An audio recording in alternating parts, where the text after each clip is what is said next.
dans une famille de 11 enfants. Une mère, un père, 11 enfants. Je suis le 6e.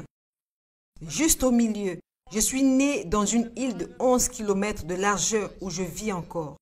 Mais je suis né dans le village le plus pauvre de l'île. Cela s'appelle Bainstown, nommé d'après une personne.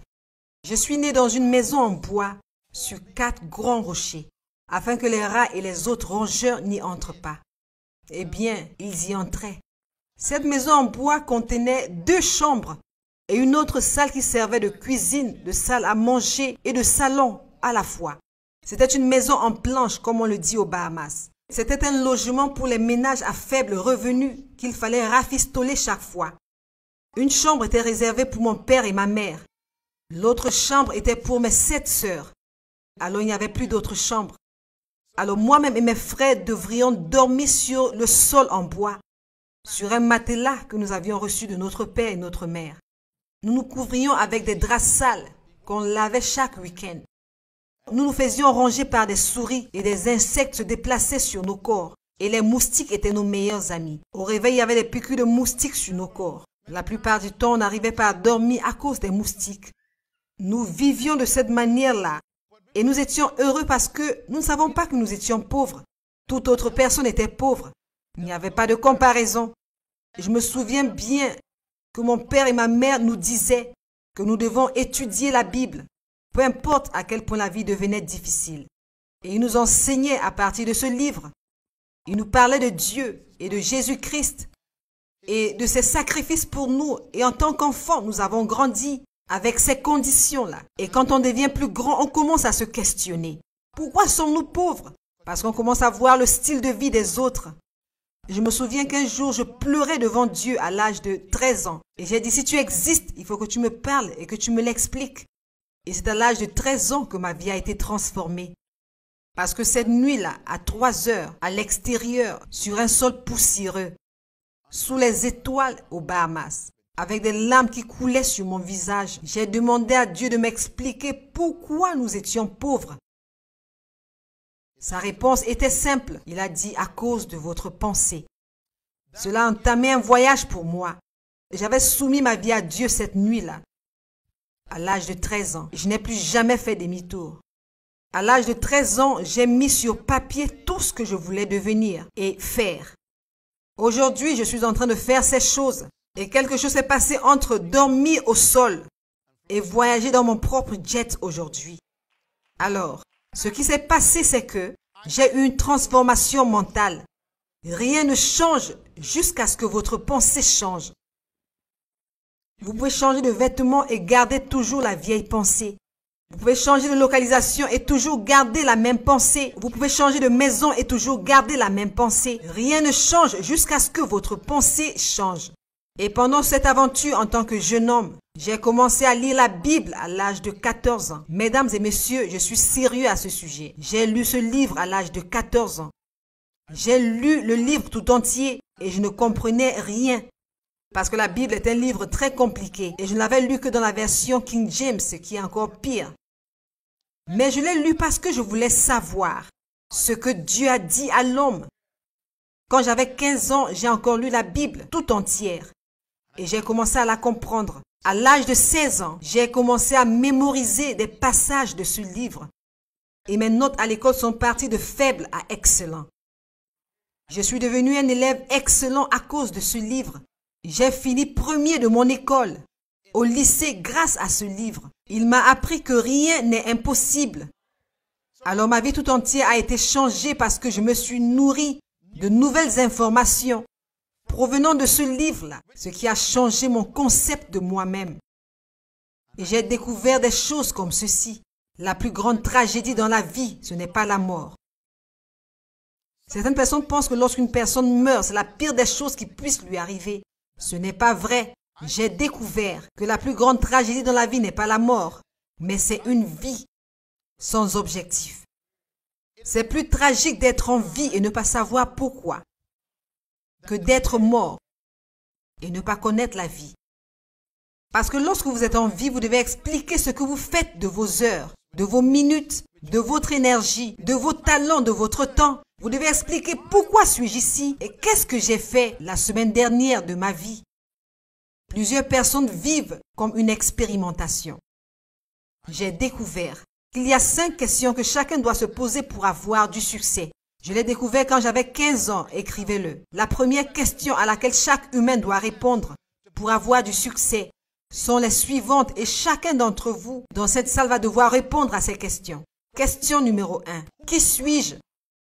C'est une question difficile. Et parfois vous pensez que vous y avez répondu, mais ce n'est pas une question facile à répondre. Chaque fois que vous demandez aux gens ce qu'ils sont, ils vous disent ce qu'ils font. Je ne vous ai pas demandé ce que vous faites. Je demande aux gens qui êtes-vous, ils disent infirmier. Je ne vous ai pas demandé ce que vous faisiez. Je veux savoir qui vous êtes. Comment est-ce que vous vous identifiez? Vous ne devez pas confondre votre personne avec votre carrière. Votre carrière est temporaire. Cela veut dire qu'une fois que vous perdez votre emploi, vous perdez votre vie. Qui êtes-vous? Deuxième question à laquelle vous devez répondre, c'est d'où est-ce que je viens? Question très importante, c'est une question difficile. En effet, les humains cherchent à répondre à cette question depuis environ 2 à 3 000 ans. De nos jours, on essaye même de dire que vous provenez des singes. Ils parlent de l'évolution. Ils essaient d'expliquer d'où vous provenez. Vous voyez, tant que vous ne saurez pas d'où vous venez, vous ne saurez pas qui vous êtes. Quelle est votre source? D'où venez-vous? Une question très importante. Et la troisième question à laquelle j'ai dû répondre et que j'ai comprise, c'est pourquoi je suis ici. C'est une question difficile. Pourquoi êtes-vous né? Pourquoi avez-vous été conçu? Pourquoi êtes-vous sur cette planète à l'instant? Pourquoi êtes-vous venu sur Terre? Ce sont des questions difficiles. Et la personne assise derrière vous n'a aucune idée de comment répondre à cette question. Parce que c'est une question difficile, nous n'aimons même pas y penser. Pourquoi suis-je ici? Nous nous posons cette question silencieusement. Nous n'en parlons pas publiquement. Parce que nous avons peur de ne pas connaître la réponse. Pourquoi êtes-vous né? Je veux dire, lorsqu'un homme a des rapports sexuels avec une femme et qu'il relâche du spermatozoïde à l'intérieur de la femme, les scientifiques ont prouvé que plus de 6 millions de spermatozoïdes se précipitent vers l'ovule. Et un seul y arrive. Et devinez qui c'était. Et ma question est de savoir pourquoi environ 5 999 999 spermatozoïdes sont morts afin que vous puissiez vivre et venir sur cette planète. Y avait-il une raison pour laquelle le divin créateur avait particulièrement choisi ce spermatozoïde-là pour que vous puissiez venir en ce moment? Pourquoi êtes-vous venu ici? C'est une question difficile. Vous n'êtes pas juste venu pour vous faire une vie et payer les factures et ensuite mourir. Vous n'êtes pas juste venu vous faire une vie, vous êtes venu faire la différence. Vous êtes venu livrer quelque chose que nous sommes censés avoir. Vous devez chercher à savoir ce que c'est. Vous n'êtes pas une erreur. Vous n'êtes pas un accident biologique. Alors pourquoi êtes-vous ici? C'est une question difficile. La quatrième question à laquelle chacun doit répondre, c'est qu'est-ce que je peux faire? Quelle est ma véritable habileté? Et ceci est une question difficile parce que la plupart des personnes assises ici à l'église aujourd'hui vivent en deçà de leur potentiel véritable. Vous ne savez pas de quoi vous êtes capable. Pourquoi? Parce que nous avons placé l'opinion des autres au-dessus de notre habileté. Nous avons permis à des personnes et à la culture et à la société de nous dire ce que nous pouvons et ne pouvons pas faire.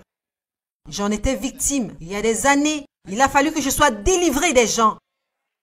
Même le fait de vivre dans cette ville où nous sommes, pourrait être votre plus grand malheur. Parce qu'il y a des choses que les gens n'attendent pas que vous fassiez dans cette ville. Ils vous disent jusqu'où vous pouvez aller, ce que vous ne pouvez pas faire, ce qui n'a jamais été fait et que vous feriez mieux de ne pas changer les choses. Vous ne pouvez pas le faire ici. Ils étouffent votre véritable habileté. Qu'est-ce que vous pouvez faire? C'est la question. C'est une question difficile. Et la cinquième question, notez-la, à laquelle tout le monde doit répondre, c'est où est-ce que je vais?